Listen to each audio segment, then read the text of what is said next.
Bom dia, boa tarde, boa noite, ouvintes do podcast Rock Night. É uma honra poder estar aqui com vocês de novo, mais uma vez, trocando ideia, conversando sobre assuntos interessantes, assuntos aleatórios, muitos assuntos.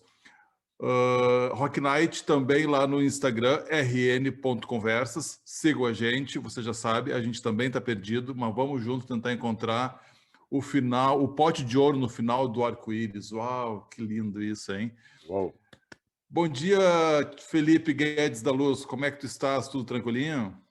Muito bom dia, muito boa tarde, muito boa noite para você ouvinte que a gente não sabe que horas está ouvindo, pode ser em 2032 ou pode ser à meia-noite. E é isso aí, Cris. Obrigadão por mais uma conversa aleatória fantástica para a gente fazer. Isso aí, eu sou Cristiano Borges Franco, aqui com vocês no podcast Rock Night, com meu parceiro Felipe Guedes da Luz. E na conversa aleatória de hoje, a gente traz uma pessoa incrível, doutora em administração. Olha, eu vou ler até o título dela aqui. É doutora, viu, gente? A gente não traz, assim, qualquer pessoa aqui, tá? Doutora em administração com foco em governança na economia compartilhada e colaborativa. Olha que lindo isso, gente. A querida Janaína Schiavini, ou Jana, para os mais íntimos. Bom dia, Jana. Como é que tu tá? Tudo bem? Bom dia, obrigada pela apresentação, obrigada pelo convite. Estou muito bem faceira de estar aqui com vocês. Acho que vai ser um papo muito bom. A Jana está assim muito bem, porque aqui a conversa está rodando, já estamos gravando, mas nos bastidores ela nos confidenciou que ela está assim enlouquecida. Depois a gente vai falar mais sobre isso. A gente entrega mesmo aqui, tá, Jana? Tá bom. A Jana também é consultora no Hub 528 Hz e ela é coordenadora de apoio na área de ciências sociais. Olha aí, me interessa muito esse assunto, Jana. A Saga, que é uma empresa que desenvolve soluções educacionais e, se eu não me engano, eu vi a palavrinha futuros ali, futuros para a educação. Então, eu quero que a gente destrinche isso também um pouquinho ao longo da nossa conversa. Mas, como a gente já adiantou, a Jana trabalha com economia compartilhada e colaborativa. E o tema de hoje do nosso podcast é isso, é consumo colaborativo, economia colaborativa, um termo que não é novo. Consumo colaborativo já data do século passado, retrasado, não é verdade, Janaína? Mas ele se tornou diferente, ele foi ressignificado a partir da economia digital ou do mundo digital. É isso mesmo? A gente pode afirmar isso, Janaína? Sim, é bem isso, né? O consumir de forma colaborativa não é absolutamente nada novo nem inovador. A gente já fez isso há muito tempo.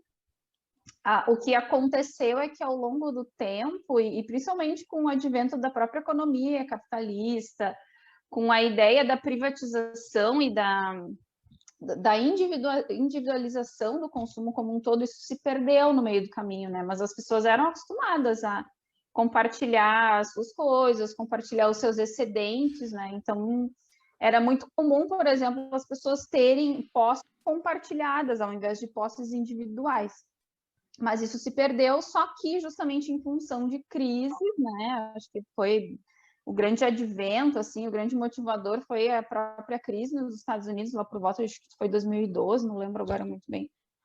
Não, 2008, foi antes ainda, né? Da bolha imobiliária? 2008. Isso, exato. Né? Então, as pessoas começaram a repensar a forma de consumo e ver que elas podiam reutilizar muitas coisas, começaram a olhar para os recursos dentro da sua própria casa e ver que aquilo, muitas vezes, o que na economia dizia que não tinha valor, começaram a ser repensado se aqui não tinha valor e não podia ser reutilizado ou compartilhado com outras pessoas. E acho que essa mudança foi o que abriu esses inúmeros novos negócios que apareceram depois, né? Que foram Uber, Airbnb, que há pouquíssimo tempo atrás jamais passaria na nossa cabeça abrir as portas da nossa casa para um estranho completo, né? E isso foi possível graças à tecnologia que ajudou um pouco nesse processo de amenizar a desconfiança que a gente tem com pessoas estranhas, enfim. Foi um pouco isso assim que aconteceu. Que bom, né? Porque agora a gente tem um processo que pode ser bem mais sustentável de consumo, né? Pois é, e aí essa coisa do consumo colaborativo, da economia colaborativa, traz aquela máxima: mais acesso, menos posse. E tu acredita que é essa geração, né, a partir dos anos 2000, que viu nascer esses novos modelos de negócio, como tu citou, Airbnb, Uber, é eles que vão garantir que esse estilo de vida, podemos chamar assim, siga em frente? Ou depende de outros fatores? Eu acho que a essência por trás desses negócios pode ser uma forma, sim, mas esses negócios em si, né, eles já tomaram um rumo um pouco menos sustentável, um pouco bem menos colaborativo do que a gente gostaria, né? Eles começaram com uma essência muito, muito interessante, e eu acho que até vale dizer, né, que muitas dessas iniciativas de consumo colaborativo e da própria economia compartilhada como um todo, eles já existiam, né? Tem negócios que, na verdade, Uber e Airbnb se basearam em negócios que já existem, né? Só que a de grande diferença é que eles monetizaram em cima e deram uma escala muito maior para esse movimento. Mas se perdeu um pouco essa essência nesses casos específicos que eu trouxe, né? Eu gosto de falar o exemplo porque todo mundo conhece, mas hoje a gente nem fala mais, né? Que Uber, Airbnb é mais ou menos, mas Uber definitivamente já não deixa de ser, já não é mais um exemplo que a gente gosta de usar em termos de economia compartilhada, porque quebra vários pressupostos por trás, assim, do que seria um negócio de economia colaborativa compartilhada. Mas que pressupostos seriam esses que hoje a gente define, então, como economia compartilhada? Vou falar o que eu lembro, tá? Na minha tese tem uma página aí que está escrito eles. Colocaremos o link da tese de doutorado e o artigo resumido. Vai lá na página. Para os nossos ouvintes, e isso não, a gente coloca o link para os nossos ouvintes poderem se aprofundar no tema também. Que pressupostos? Alguns pressupostos. Alguns pressupostos, assim, acho que o principal é entender, que tem assim, eu acho que vamos por partes. Uma coisa é o que a gente entende como economia compartilhada, né? Que são negócios em que acontece o compartilhamento de coisas, ativos, sejam tangíveis ou intangíveis. Mas a governança, aí já trazendo a ideia da governança, que é a grande questão, né? Que diferencia, né? Mas a governança por trás desses negócios de economia compartilhada, muitos podem estar promovendo o compartilhamento, mas eles não estão promovendo a colaboração.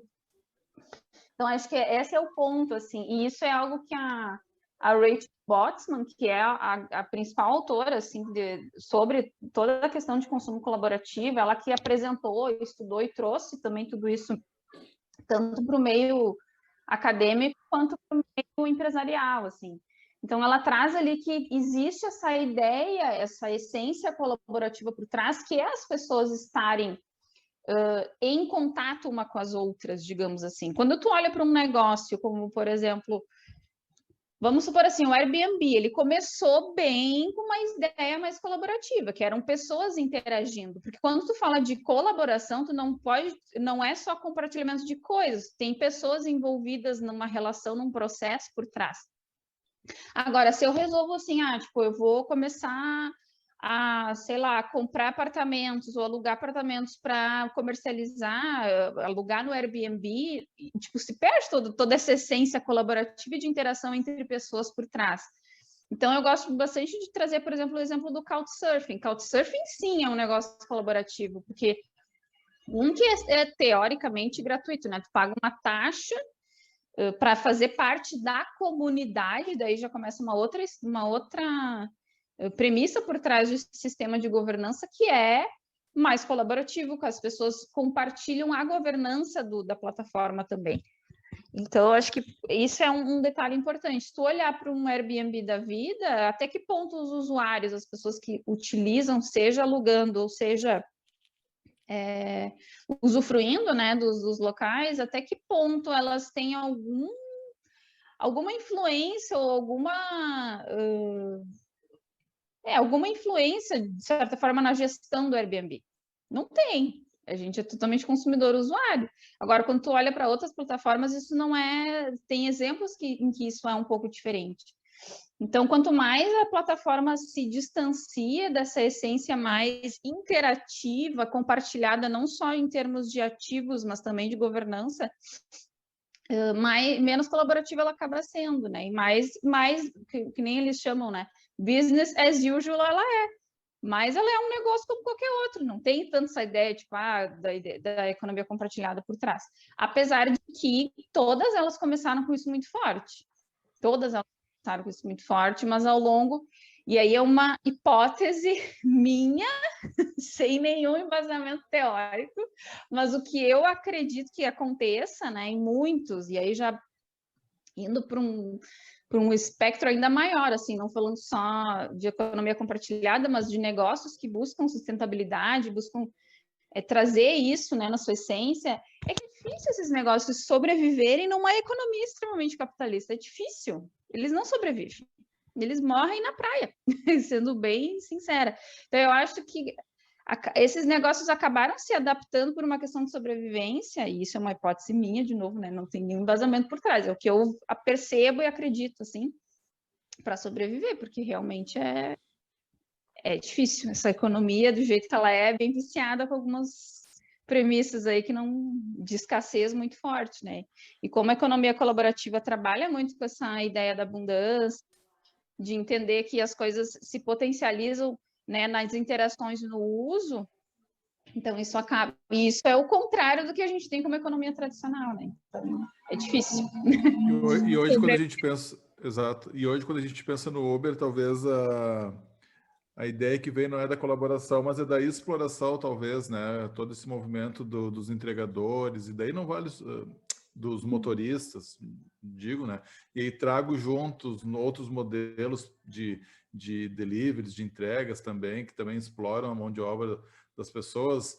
Então, tem esses movimentos também que estão já desacreditando esses modelos de negócio digitais e, entre muitas aspas, colaborativos, né? Mas é bem importante.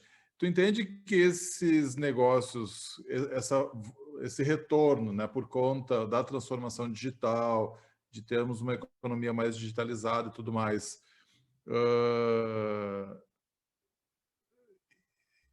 esse retorno dessa economia e consumo colaborativo, ele é transição para que a gente consiga, então, novos modelos, porque como tu trouxe dessa tua hipótese, que é uma percepção tua e também é um pouco minha, né, de que os negócios têm que se manter, têm que ser a tentativa de ser sustentável, mas eles têm que também gerar o lucro. Isso faz parte de uma transição para que a gente consiga chegar daí nesse modelo ideal de uma economia e de consumo colaborativo? Nossa, com certeza. Eu estava até conversando isso com o meu marido ontem, assim, o quanto é uma mudança tão profunda de mindset, assim, e principalmente, acho que de percepção de valor, né? Do que tem valor. Porque quando a gente olha para a nossa economia, a gente tem, pelo menos a minha opinião, assim, né? Eu percebo que a gente ainda tem um vício, assim, de querer coisas muito baratas, no curto prazo. A gente não percebe valor, muitas vezes, num produto mais sustentável, porque é óbvio que nesse momento ele vai custar mais caro, né? Mas a gente ainda não está acostumado a entender que é um custo mais caro agora, mas um benefício prolongado. E eu não estou falando só do ponto de vista coletivo, assim, não, minha contribuição no coletivo, mas no individual também. E aí, isso talvez seja o que eu mais aprendi na minha tese, assim, que eu baseei todo o meu estudo com base na teoria dos dilemas sociais, que é muito essa ideia do objetivo individual, dos meus interesses individuais estarem em sintonia com os objetivos e os interesses coletivos. Então, eu acho que é uma mudança tão profunda de percepção de valor, assim, porque é difícil fazer essa escolha no momento assim, vamos supor que, sei lá, eu precise comprar, vou até usar o exemplo da tese, né? O cenário que eu usei na tese. Eu preciso fazer um furo aqui, preciso instalar um armário na minha casa. O eu tenho dois caminhos, digamos assim. O caminho tradicional, que eu vou lá e vou comprar uma furadeira, eu não tenho para fazer isso. E eu tenho outro caminho que é, será que alguém da minha rede de relacionamentos tem e pode me emprestar? Só que veja como isso já carrega todo um preconceito por trás, uma coisa pesada, como se eu não pudesse fazer isso. Porque, não, porque eu tenho que dar conta de tudo sozinha, né? Já começa por aí, eu não posso pedir ajuda para ninguém. É feio pedir ajuda. Segundo, mas juro que, imagina se eu estrago. Por que essa pessoa vai me emprestar? Né? Tipo, o que ela ganha com isso? Então, veja todas as crenças que a gente tem por trás que atrapalham a nossa transição para fazer esse caminho mais sustentável, digamos assim. Porque se eu for olhar do ponto de vista sustentável, poxa, eu vou comprar um negócio que vai ficar parado, mas quanto tempo dentro da minha casa? Novo, vou usar... Eu não uso furadeira todo dia, a não ser que eu trabalhe com isso, aí é outra história. Mas eu, como um consumidor, né, enfim, que não trabalho com uma furadeira todos os dias, é essa questão. Por que não aumentar a vida útil desse produto que vai ficar parado, empoeirado dentro de casa? Então, veja que, na verdade, é toda uma questão até de crenças por trás, assim, que a gente foi educado e acostumado a entender nessa ideia de posse, de que as coisas têm que ser minhas, que eu não posso, de repente, acessar algo do outro. E aí, assim, é algo que eu vejo muito falando para minha filha, né? Porque essas coisas ajudam em tudo, né? Na educação, inclusive. Eu tento falar para minha filha assim, quando ela não quer emprestar os brinquedos dela, né? Para os amiguinhos. Eu digo assim para ela, filha, não, tudo bem, tu quer ficar, tu não quer emprestar, ok, tu não empresta, mas tu esteja ciente de que no momento que tu barra, olha eu, não usando você, quase explicando a minha tese de um jeito segundo o autor, filha, segundo o autor... Eu digo, veja que tu tá barrando, né? Tu tá criando uma barreira de acesso das pessoas acessarem as tuas coisas. No momento que tu faz isso, automaticamente tu também tá criando uma barreira de poder acessar as coisas dos outros. Isso seja de coisas, né, recursos, mas também de conhecimento, de ideias, e a gente perde muito nesse sentido. Eu estava essa semana, não, mês passado, eu estava dando um treinamento sobre gestão de rotina e eu estava até um pouco preocupada, porque eu tinha certeza que a expectativa das pessoas era assim, como ganhar mais tempo, macetes para ter mais tempo na rotina. E eu não acredito, assim, não era o que eu queria trazer, né? E aí uma das coisas que eu trouxe e que eu aprendi no curso de fluxonomia, assim, quando eu fiz com a Lala Deselin, acho que chama, nunca sei o sobrenome dela. Isso. Chama de Lala. Mas com a Lala, ela fala bastante sobre economia compartilhada, economia colaborativa, né? E aí eu falei muito sobre a ideia da colaboração nesse sentido, como a gente potencializa as coisas até para gerar menos esforço para nós, quando a gente conta com a ajuda um dos outros. Né? Quando a gente, muitas vezes, cria uma rede de que muitas pessoas fazem um pouquinho e aquilo gera um resultado muito mais relevante, significativo do que se eu ficasse, não, eu tenho que fazer sozinho isso aqui. Então, é a mesma coisa, é isso que eu vejo, assim, como economia compartilhada, é um pouco isso, assim, né? Porque eu ganho, é uma relação tão ganha-ganha, mas ela é cheia de preconceitos que a gente acabou criando ao longo da educação, do que a gente aprendeu ao longo dessa geração, principalmente, né? Que nos afasta um pouco de experimentar na prática um pouco essa premissa da abundância. É a velha máxima do ter e do ser, na verdade, talvez por muitos anos, talvez a nossa geração, talvez, por isso que eu falava de geração, será que essas novas gerações poderão dar sequência e fazer com que isso aconteça? Porque a gente aprendeu muito de que tem que ter as coisas, conquista, trabalho que você vai conquistar, vai ter as tuas coisas e tudo mais. E essa lógica de comunidade, de colaboração, envolve isso da comunidade, de eu estar envolvido com as pessoas que estão ao meu redor, de eu ter que me relacionar com elas para propiciar essa abundância dos recursos que nós temos. E a gente percebe que muitas vezes isso não acontece, que não há interesse. Né? Vamos pegar o grupo do WhatsApp do condomínio aí, o que rola? Mais colaboração ou mais treta?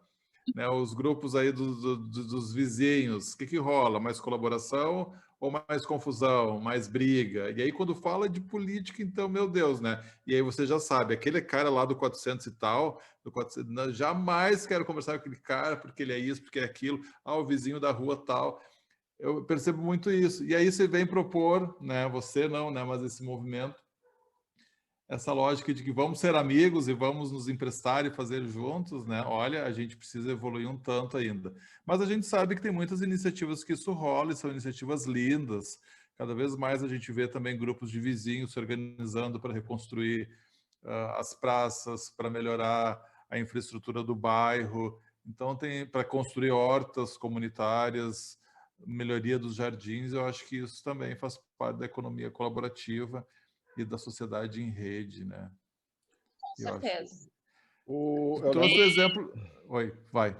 Não, eu lembro que Jana, tu leu e eu lembro que tu gosta bastante do livro ali do Reinventando Organizações, né? Sim. Do Lalaux, acho que é assim, né? Também. Lalu. Frederic Laloux. É muito Lalu, Lalá hoje. É. E o quanto isso conecta com o que tu pesquisou ali sobre economia compartilhada, sobre consumo compartilhado, na verdade, né? Colaborativo. O Lalu foi referência bibliográfica da tua tese? Eu devo ter... Olha, se não está na tese, foi uma gafe gigante, porque ele baseia muito o nosso trabalho hoje, assim. E eu acho que assim, a tese, ela começou com uma curiosidade muito grande, assim, do tipo, gente, como assim esses negócios conseguem conectar um monte de pessoas desconhecidas e fazer elas compartilharem coisas? Tipo, eu falei assim, meu Deus, eu preciso entender como é que eles conseguem essa façanha, né? E aí, conforme eu fui indo, e acho que o processo acadêmico é assim, né, Felipe? Eu não sei se o Cristiano chegou a passar por essa jornada acadêmica que é de construção, né?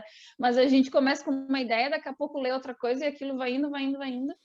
E eu comecei a entender que o que estava, a essência, que é a colaboração, nossa, daí ela permeava muitos outros contextos, muito mais complexo, inclusive, do que eu achava que poderia ser, né? E esse livro é maravilhoso, gente. Eu recomendo demais, assim. Ele é transformador. Agora está rolando a dica, hein? Já está rolando a versão brasileira aí. Tem pessoal trabalhando com os cases de exemplos, né, de organizações no Brasil, organizações Steel no Brasil. Fica a dica. Em breve, cenas dos próximos capítulos aí da versão brasileira. Isso aí, turma. Reinventando as organizações, Frederic Laloux. Procurem aí, a gente também vai tentar colocar o link aqui na descrição do áudio, para que fique mais fácil você buscar essa informação. A lógica da economia colaborativa e do consumo colaborativo traz essa lógica também das plataformas abertas, muitas vezes empresas abrindo seus métodos, cocriação e inovação aberta. Mas eu percebo também um medo, principalmente das empresas tradicionais, essas que não são nativas digitais, de que abrir demais, né, vai fazer com que eu tenha que divulgar os meus segredos industriais, eu vou ter que abrir o meu negócio para terceiros e tudo mais. Tu percebe isso também, Jana? É uma realidade... É uma realidade mais Brasil ou isso é do mundo inteiro? Como é que tu percebe isso? Olha, em termos de se é mais Brasil, eu acho que tem algumas coisas do brasileiro, e até em termos gerais, assim, de economia compartilhada, porque é uma questão de comportamento também, né?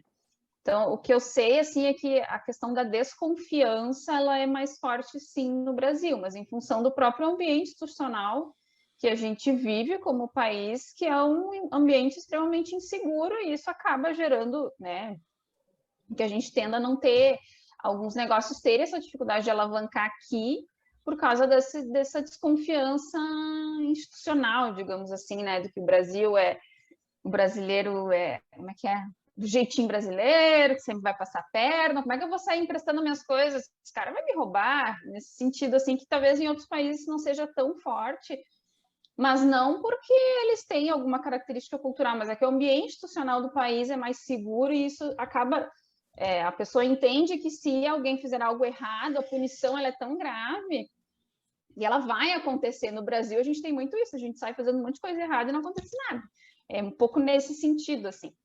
Mas com relação a essa questão até de inovação aberta, assim, né, quanto as empresas, enfim, compartilham, e eu tô até pensando muito, assim, no que está acontecendo agora com relação à pandemia, que é abrir ou não as patentes da vacina, né, quando tem muita gente resistente com relação a abrir a patente, e é exatamente isso que tu falou, né, então, eu passei lá anos, um monte de dinheiro, um monte de coisa, eu fiz um baita investimento para eu ter isso, como é que eu vou abrir para qualquer um acessar? E aí, de novo, a gente barra numa barreira bem de mentalidade, de mindset, assim, né? E aí é a mesma ideia do que eu disse para minha filha. No momento que tu tá criando uma barreira que as pessoas não podem acessar o que tu fez, tu também tá criando uma barreira de não acessar o que os outros fizeram. Então, tu tá perdendo também. É o que as pessoas ainda têm isso, é de não ver o tamanho do prejuízo que tu tá tendo em não estar acessando os outros também.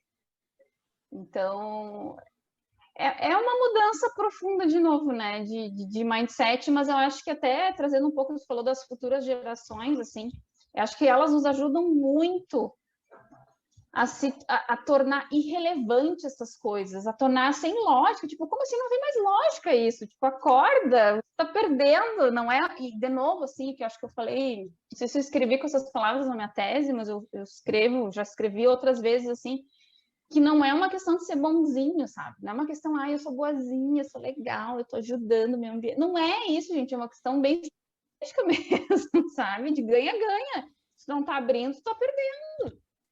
Então, e eu entendo que são poucos os negócios e são poucos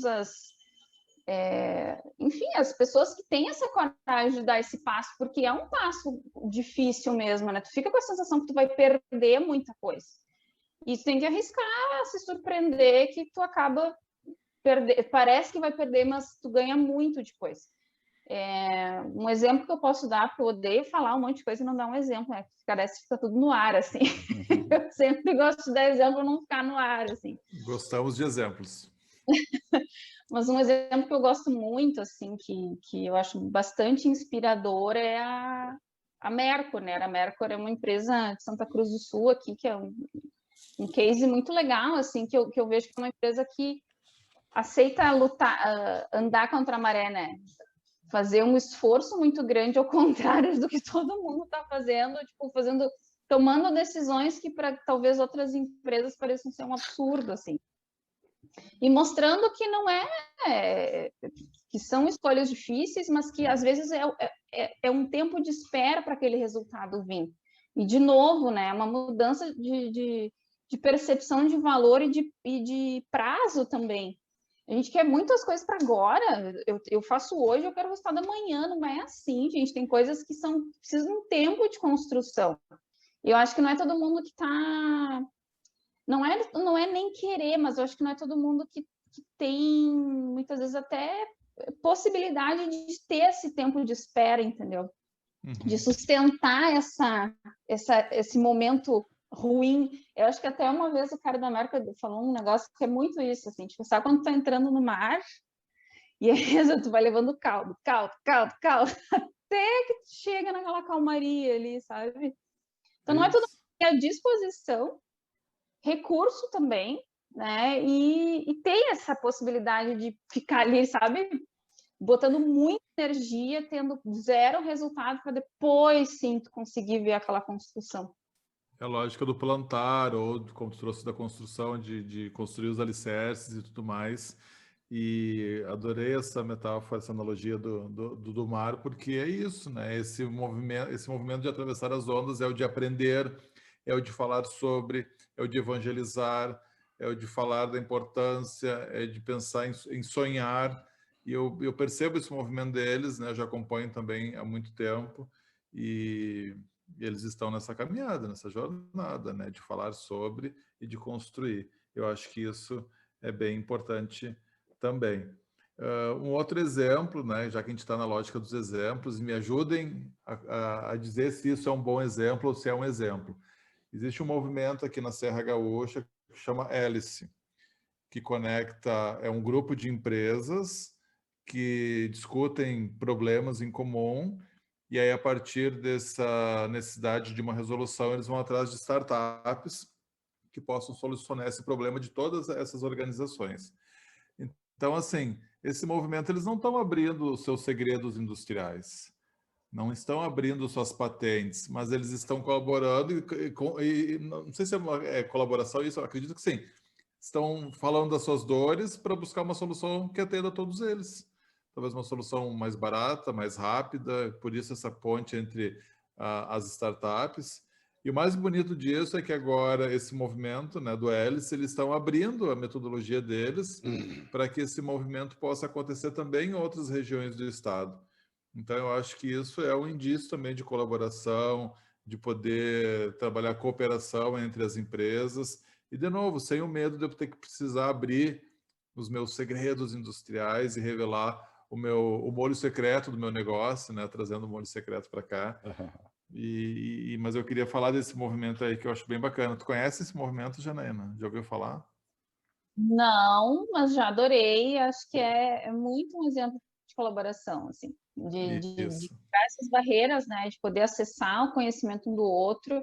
E eu acho que não ter um certo apego, né? Porque eu pelo menos acredito muito que é uma grande ilusão da nossa parte e até uma certa arrogância, assim, do ser humano achar que a gente cria coisas nossas, né? Por exemplo, a minha tese, tá ali meu nome, mas, gente, aquilo ali foi construído com base num monte de outras pessoas que compartilharam as suas ideias, que abriram muitas coisas, e com base nisso a gente vai construindo, sabe?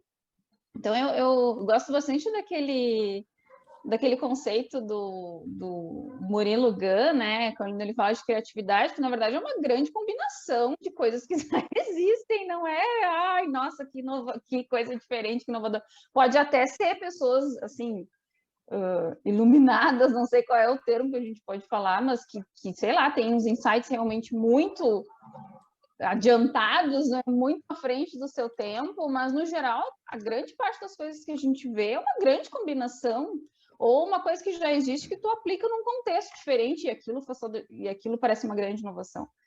Então, não é meu ou teu, nossa, eu tive essa ideia. Poxa, eu posso ter um monte de ideia, mas eu não faço nada sozinha. Como é que eu boto em prática isso? Não é sozinha, sabe? Então, é bem isso. Quando a gente desapegar, assim, sabe? Mas a ideia foi minha.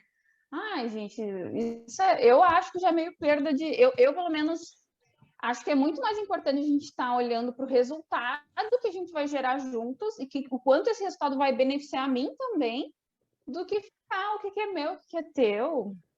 Preocupado com o resultado, quanto isso vai melhorar a minha vida. Se não tiver meu nome, não tem problema. Eu, pelo menos, acho que deveria ser assim, né? Jana, e como é que foi para ti, então, tu desapegado, quando tu começou a ler, estudar sobre esse contexto, sobre economia compartilhada, sobre consumo colaborativo, quando tu leu Reinventando as Organizações, o que fez também tu querer fazer essa tese de doutorado? Como é que foi tu desapegar aí um pouco desse contexto? Eu não entendi, Felipe. Eu desapegar do que exatamente? Acho que não entendi. Acho que tua desconstrução de modelo mental. Ah, sim. Olha, assim, ó, vamos lá. Vamos por partes de novo, né? Eu acho que essa mudança, ela acontece, pelo menos para mim, algumas mudanças, percebo assim. Primeiro, a gente compra a ideia no mental, assim. Então, acho que o processo de ter escrito a tese fez com que eu mudasse, repensasse muita coisa no campo mental, mas até ele descer para as mãos, para a ação, é aqui que dá os gargalos, quando desce para a ação, dá muito gargalo. Porque daí, quando tu vai para a ação mesmo, aí que aparece esse monte de crença que eu falei, assim, né? Então, Eu acho assim, para mim, pelo menos, como eu tenho ainda uma motivação muito grande de ver isso funcionando, sabe? Então, eu me forcei muito a passar por esse processo para ver se ele funcionava. Então, eu confesso que no primeiro momento foi um pouco isso, assim. Exemplo, tá? A plataforma que eu usei como base na minha tese foi o Tem Açúcar. O Tem Açúcar é uma plataforma em que as pessoas compartilham coisas gratuitamente. Então, não existe a questão toda do incentivo por trás, financeiro, tipo, vou alugar e vou te emprestar por X a minha furadeira. Não, é gratuito, as pessoas fazem, tipo... Não é nem pelo coração, assim, mas é enfim, para realmente experimentar um modelo um pouco diferente, né? E aí, quando eu estava estudando a tese, eu entrei no aplicativo, muito com um olhar de pesquisa, as pessoas, até que um dia alguém colocou lá, eu preciso de uma fritadeira, aquelas air fryers, sabe, fritadeira sem óleo, emprestada, porque eu vou fazer um jantar com os meus amigos e tal, eu não tenho, eu vou fazer uma receita que eu preciso disso emprestado. Aí eu pronto, tá aí a oportunidade de eu ver como é que é. E eu tinha em casa a minha fritadeira, que eu uso bastante, mas não é com tanta frequência assim. Eu falei, beleza, vou emprestar. Vamos ver como é que vai ser emprestar Como algo é que vai voltar? para alguém. Exato. Para alguém completamente desconhecido. Claro, o desconhecido, aí é que tá, o desconhecido, a internet dá uma grande ajuda, porque não é tão desconhecido assim. Tu pode ir lá fuçar o Facebook da pessoa, tu pode ver o sistema de avaliação dela do próprio aplicativo, os comentários que as pessoas fazem sobre ela. Nesse caso, a menina também era nova na plataforma, então ela não tinha muito, assim, né? Muitas referências. E eu falei, beleza, vou emprestar. E aí, gente, a gente só aprende certas coisas fazendo, né? Na experiência. E foi muito tranquilo, sabe? Foi super tranquilo. No fim, ela pegou emprestado, ela foi na minha casa, pegou tudo. E aí ela veio devolver e falou: "Bah, guri, eu não usei porque a gente esqueceu de contar uma para outra, era a voltagem do negócio. Minha voltagem era diferente. Ainda bem que eu vi." Ou seja, tipo, por um milésimo, poderia, inclusive, eu ter emprestado de graça e ela ter queimado a minha fritadeira, se ela não tivesse se ligado da voltagem. Ela ia devolver queimada, ainda por cima. Então, são coisas que a gente vai experimentando. Claro que acho que depende muito da pessoa. Para mim, isso foi muito fácil. Eu, talvez, tenha uma certa... abertura com esse tipo de coisa, porque eu não sou pegada com as coisas, assim, meus apegos são outros, não são materiais, então talvez para mim seja um pouco mais fácil. Até na minha pesquisa, quando eu perguntava assim, mas por que tu não compartilharia? Não, porque eu jamais, no caso era a furadeira. Não, tipo, a furadeira é um negócio que eu amo de paixão, não compartilho com ninguém, porque o risco de perder, de estragar, para mim é um absurdo. Para mim não seria, sabe? Eu não ia estar muito preocupado com isso. Aquela então coisa, depende. Ela é uma furadeira Philips HP1, gastei, né? Tu põe todo um contexto material nela, né? E o financeiro. Sim. Exato, né? De repente, alguma coisa que eu tivesse um apego emocional maior, também eu repensaria, né? Tô correndo um risco de perder, enfim. Me empresta teu cachorro, tipo. Não, tu sabe que tem a plataforma também tipo, de cães, né? De hospedagem de cachorro, eu uso bastante também a Dog Hero. O Dog Hero, isso. Isso. Essa é maravilhosa, é muito boa. E ela é colaborativa também como a Couchsurfing? Ou é diferente? Olha... Eu acho que ele tem uma pegada mais Airbnb. É um negócio, um modelo de negócio. Não é um Uber da vida. É mais um Airbnb porque é aquela questão assim, eu vou viajar e em vez de deixar num hotel para cachorro, tem ali uma pessoa que está tá dispondo o tempo dela, o espaço dela para cuidar do cachorro num período. Mas tem uma transação financeira. E aí tem o perfil da pessoa, a pessoa que está se colocando ali à disposição, ela cria um perfil de, eu aceito tal tipo de cachorro, minha casa é dessa forma, enfim, tem esse olhar, mas acho que então daí tem uma pegada mais Airbnb. Sabe que qual é um detalhe importante aqui? Eu acho que eu acho que ele é um detalhe, mas ele faz muita diferença em termos de governança, assim, que o Uber, o motorista, por exemplo, ele não pode definir o preço dele, né? É um preço padrão, quem define o quanto ele ganha, o quanto ele, enfim, as regras do jogo quem define é a plataforma. Então, existe uma governança bem mais centralizada nessa cúpula que é o Uber. No Dog Hero, não. E no próprio Airbnb, agora não tenho certeza, tá? Faz tempo que eu não uso, mas na minha época, acho que faz tempo que ninguém usa Airbnb. Mas na época, tu pode dizer o teu valor, né? Acho que só aí já é uma grande diferença em termos de maior autonomia para dizer, não, eu cuido do teu cachorro por tanto, porque na minha casa tem pátio, porque eu tenho mais isso, sei lá. Sim, tu Uber estipula o não tem valor. essa escolha. Acho que é uma boa comparação. Eu lembrei agora de um outro, só que eu não lembro exatamente o nome. A minha esposa ser psicóloga, na época, né, em função da pandemia, começou a procurar algumas plataformas e meios de atendimentos online. E aí eu tinha descoberto uma, que agora não vou me lembrar o nome, mas que eu gostei muito disso. A plataforma só dizia assim, 10% fica para a plataforma. Tu quer cobrar R$10, tu quer cobrar R$1.000, 10% é da plataforma. A única definição da plataforma era a porcentagem dela. Tu define teu valor. Agora lembrei dessa questão aí que realmente estou comparando com o Uber, assim. Só um parêntese aqui, já que a Jana mencionou que pouca gente tem utilizado o Airbnb, então para você ouvinte, que como o Felipe anunciou lá no comecinho, está nos ouvindo em 2030, nós estamos no dia 10 de maio, contexto de pandemia do Covid-19, em torno de 420 mil mortes no Brasil até então. Fecha parênteses. Boa lembrança. Boa lembrança, né? É por isso que a gente Vai, Felipe, por isso que a gente trouxe uma doutora aqui, né? A gente acredita na ciência também. Legal, muito bem. E que a Terra não é plana.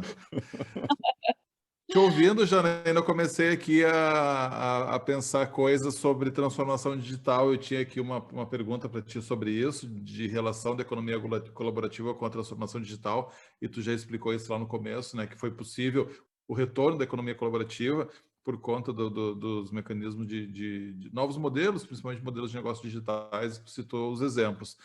No entanto, quando a gente fala em transformação digital, pelo menos aqui no meu contexto, né, eu trabalho na Federação das Indústrias, tem a lógica de trabalho com indústrias, então eles estão muito pensando na automação, na sensorização, na robotização, indústria 4.0, indústrias e comércios menores na questão das plataformas de e-commerce e tudo mais. Mas eu penso que essa mudança de mentalidade também da economia colaborativa talvez deveria ter sido o estágio 1, mas talvez seja o estágio 2 de transformação, porque daí a gente vai começar a pensar na plataforma de cocriação, de inovação aberta, que muitas empresas já fazem isso, né, de trazer os seus usuários e clientes para que possam cocriar os seus produtos e melhorá-los de alguma forma também a partir dessas plataformas de inovação aberta, ou até mesmo de criar produtos ou serviços novos, né, a partir dessa colaboração. Então, eu fiquei pensando aqui, seria um estágio 1 ou estágio 3, né, pensando que a transformação digital é o estágio 2 aí desse movimento. Faz sentido isso? Olha, não sei qual estágio, né? Mas ter a abertura suficiente para estar, de fato, né, co-criando algo coletivamente, eu acho que requer uma transformação que acho que já está acontecendo aos poucos, né? As pessoas já estão repensando. Queira ou que não, a gente muda, né? Tem aquela frase que a gente muda ou pelo amor ou pela dor. A maioria das vezes é pela dor. Exato. Então, acho que a gente já está sentindo um pouco, né, de que replicar esses modelos que a gente já conhece não estão nos levando para resultados que a gente quer. Mas a questão é ter um pouco de coragem mesmo e muito desapego do conhecido, né? Acho que até te ouvindo falar agora, quando tu falou a palavra, né, cocriação, eu fiquei com isso muito forte, assim, agora. E aí até também já falando um pouco do que o Felipe trouxe ali, né, de sair, assim, de realmente botar em prática e dos meus desapegos, assim. A gente, como Hub, a gente fez um projeto de consultoria que o Felipe teve o prazer, nós tivemos o prazer de contar com ele, com o Dreyson, né? E a gente fez um projeto de consultoria numa organização que tinha problemas bem tradicionais, assim, né? A questão de produtividade, queria ganhar mais produtividade, enfim, sair de uma mentalidade mais operacional para estratégica.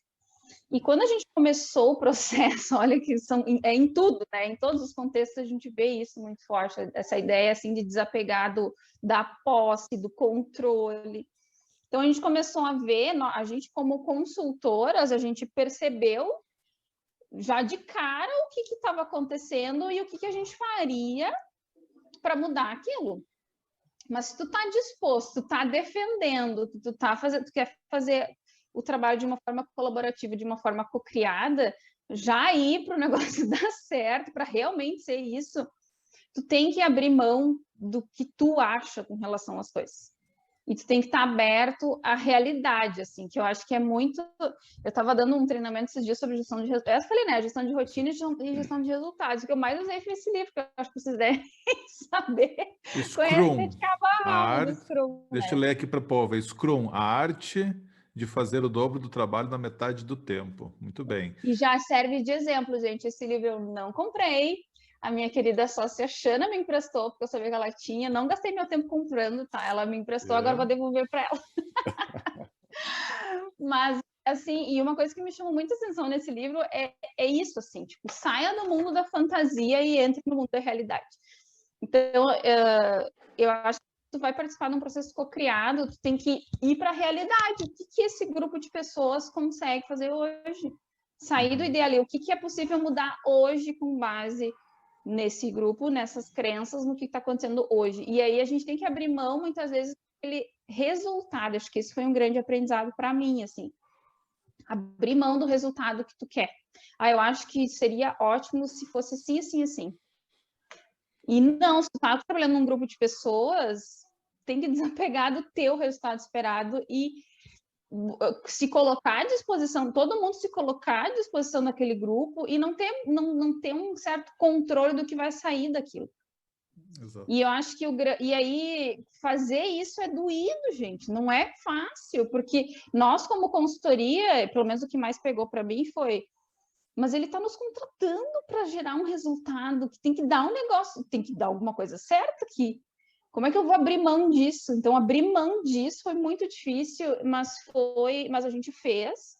Não, vamos abrir mão, vamos de fato co-criar e viver esse processo colaborativo, que é criar uma coisa que não é minha, não é das minhas sócias e não é da empresa, mas é uma coisa nossa, que a gente não sabe o que vai dar. E o resultado foi muito melhor do que a gente imaginava. Então, isso é um alívio, assim, do tipo, que bom que eu tive coragem de desapegar do resultado esperado e abrir mão disso, porque daí as coisas fluem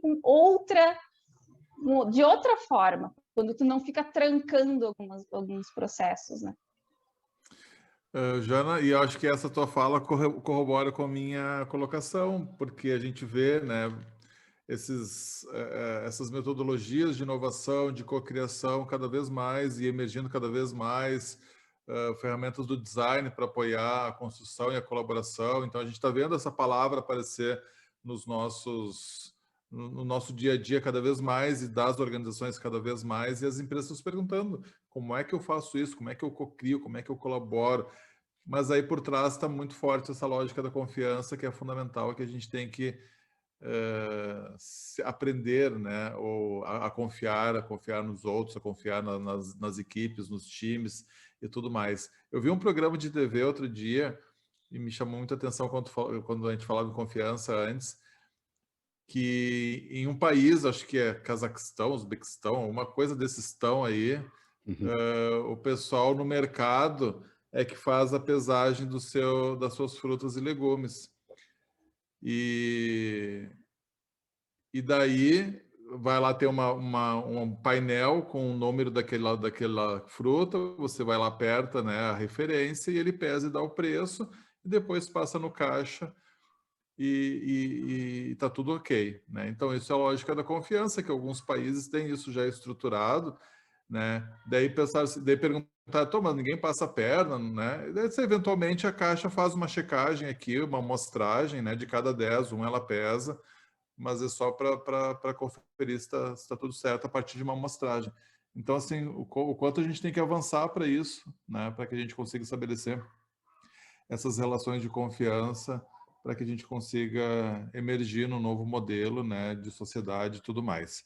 A gente já queria ir terminando o nosso bate-papo e tu não falou ainda para a gente o que é a Hub 528 Hz e o que é a Mega, a Saga, desculpa, Saga Soluções Educacionais. Conta para a gente um pouquinho da Hub e da Saga, Jana.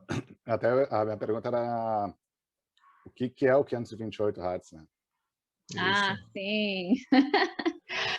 O Hub 528 Hz é uma organização em rede, então a gente conecta diferentes parceiros com a intenção de gerar transformação organizacional. Então, a gente parte muito disso, assim, a gente faz um trabalho de criar condições e se esforça muito para criar esse ambiente todo de confiança que o Cris falou agora, né? Para que a gente possa viver alguns processos de transição, assim, transição de controle para confiança, de um modelo de gestão muito hierárquico para um modelo mais, não horizontal, mas processos de autogestão, né, que é um pouco soltar esse controle e ver o que sai desse grupo de pessoas trabalhando mais livremente. E o 528 Hz é a frequência do amor, que o Felipe falou, né? Justamente porque a gente acredita, né, que a gente pode transformar não só pela dor, mas pelo amor também. E a gente tem isso muito forte, assim, que a transformação ela pode e deve acontecer pelo amor, né? E a saga... Muito legal, Oi, só fala. que não, muito legal que assim, ó, tipo, para quem não tá vendo aqui, deu para ver nitidamente a cabeça do Cris explodindo, assim, uau! Por quê? Acho que no 528, que acho que ele não sabia do que significava o 528 Hz. Não sabia. Não sabia. E tu gostou? Eu adorei, eu amei, porque a gente falou de coragem, né? De confiança, de coragem, e eu acho que o amor está totalmente relacionado a isso, né? A gente só consegue transformar com amor. Sim.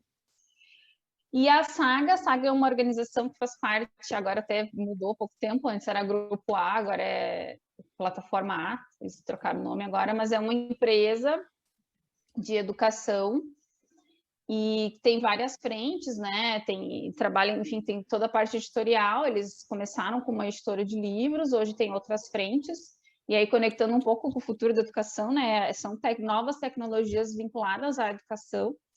E aí, hoje, a Saga é uma empresa que produz cursos de graduação e pós-graduação à distância. E aí, comercializa esses cursos para as principais instituições particulares do Brasil, de ensino superior. A gente tem toda uma equipe de professores, né, que produzem os cursos, produzem os conteúdos, e uma outra equipe que revisa os conteúdos. Então, hoje eu coordeno a equipe de professores que revisam, né, dentro da área de ciências sociais aplicadas, e um pedacinho da educação também eu coordeno. Então, para mim tem sido uma experiência muito legal, assim, até de botar um pouco em prática, né, tudo isso, de estar coordenando uma equipe de uma forma um pouco mais diferente, tentando, pelo menos, né, trazer algumas questões, e de novo, né, para mim talvez um desafio grande é desapegar desses resultados esperados, é aceitar a realidade como ela é, né, saber que as pessoas, nem todo mundo está pronto para algumas mudanças, mas está ali ainda, né, estou ainda tomando vários caldinhos nesse mar, mas estou ali, acredito, fazendo a minha parte, né? Que é o que me conecta muito assim com a minha essência, com a minha intenção de estar aqui vivendo aí desse planeta, que é tentar contribuir para essas transformações. Assim. Eu sou um usuário do Saga, né? O que tu usa? O Cris foi uma pessoa que me conectou com o pessoal do São Judas Tadeu. Aí esse semestre aí eu tô dando uma aula lá, uma cadeira de prof, que chique. Tecnologias e novos modelos de negócio. E aí, por ser esse contexto online, então eles têm lá um contexto que é uma aula assíncrona, que seria, entre aspas, presencial, né, o ao vivo ali, e uma aula assíncrona onde eu tenho que ir lá buscar um conteúdo do Saga, enfim. E aí, então, uma vez por semana eu vou lá e dou uma olhada no que tem na biblioteca, seleciono um material para minha turma, meus alunos. Que legal, que legal. Jana, Jana, tu é uma viajante do tempo, então, porque tu já está no futuro falando dessas temáticas tão importantes e está aqui fazendo esse serviço para a sociedade, né, de evangelização e consciência sobre esse futuro que eu almejo.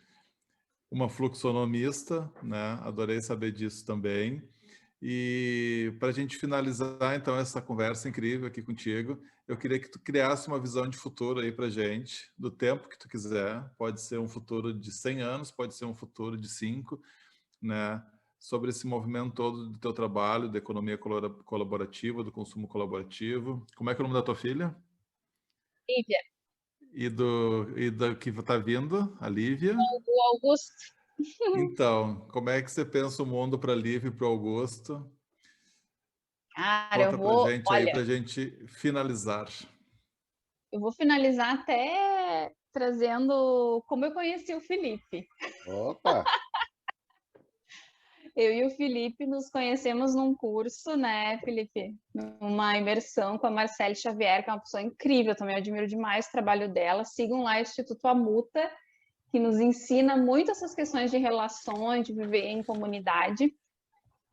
E eu e o Felipe, a gente participou de um workshop em que a Marcele nos conduziu, assim, numa meditação, alguma coisa ela fez, eu não lembro exatamente o que, e que eu tive essa visão, assim, muito clara de futuro. Tipo, eu enxerguei, assim, não só a ideia, mas a imagem, assim, do que saiu daquela atividade. E aí o Felipe, a gente, né, compartilhou qual foi a nossa visão de futuro e com base naquilo a gente se uniu em grupos e o Felipe ficou no meu grupo porque a gente tinha essa coisa da colaboração, lembra, Felipe? Sim. E aí, gente, eu vou até, olha só, eu tenho até postado isso no meu Instagram, tá? Porque isso é muito, acho que mostra muito essa minha visão aqui, ó, vou até mostrar meu Insta. Porque depois que a gente fez essa atividade, eu escrevi o que veio, né? E aí eu escrevi assim, ó: resgatar o convívio em comunidade, o alcance de objetivos coletivos ao invés de individuais, que eu acho que é muito quando a humanidade como um todo der esse salto, assim, de sair um pouco do lado egoico, né? A gente deixar o ego de lado, a gente vai para um outro nível, assim, em que viver em comunidade vai fazer muito mais sentido. E transformar a forma como as pessoas se unem para realizar coisas, né, que eu coloquei como exemplo as empresas, porque a organização como um todo nada mais é do que um monte de gente reunida para construir algo, seja um produto, seja um serviço, seja o que for, né? E aí eu coloquei que eu acho que a grande transformação, pelo menos que eu me motivo muito a olhar, é a transição da competição para a colaboração. Tanto que eu botei ali mais colaboração e menos competição. Então, é isso que eu imagino, assim, as pessoas realmente não tendo... Acho que essa frase vai resumir bem, assim, as pessoas finalmente enxergando com clareza o impacto de qualquer coisa que a gente faz no todo. E o impacto do todo na nossa vida. A gente, parece que é um grande véu ilusório, a gente não enxerga isso ainda. E a pandemia veio e tem gente que ainda não está enxergando. Por favor, acordem. O que a pessoa lá do lado do mundo impacta na nossa vida, o que o cara que não sai de máscara um dia impacta na nossa vida. Não é possível que não bastou a pandemia para a gente não enxergar como está tudo interconectado, como a gente não é separado. Então, deixo com essa, assim. Muito Vou fechar aqui bom! demais, e daí eu vou entrar num lado bem viajão. A parte 2 deste podcast será o lado viajão da Janaína. Muito bom, Janaína, muito obrigado. Este foi o Rock Night, Conversas Aleatórias com Janaína Schiavini, apresentando aí várias coisas e conceitos sobre economia colaborativa, consumo colaborativo e trazendo sua visão linda de futuro. Muito obrigado, doutor Felipe Guedes da Luz. Não, doutor, é a Jana. Eu sou um mestre. Muito obrigado, pessoal. Valeu por mais um bate-papo fantástico aí. Até a próxima. Valeu. Muito Jana, muito obrigado, obrigado, Jana. Jana. Gente, Muito obrigado, obrigada, Jana. adorei ficar com vocês aqui. Quero mais, viu? Quero uma parte para eu viajar mais. Querida. Muito bom. Sigam a gente lá no Instagram, rn.conversas, para você ficar ligado nos podcasts, nas histórias que a gente vem contando, nos nossos convidados e convidadas. Conversas interessantíssimas, aleatórias, sempre com conteúdo bem bacana. Fica ligado. Um beijo e até o próximo. Tchau.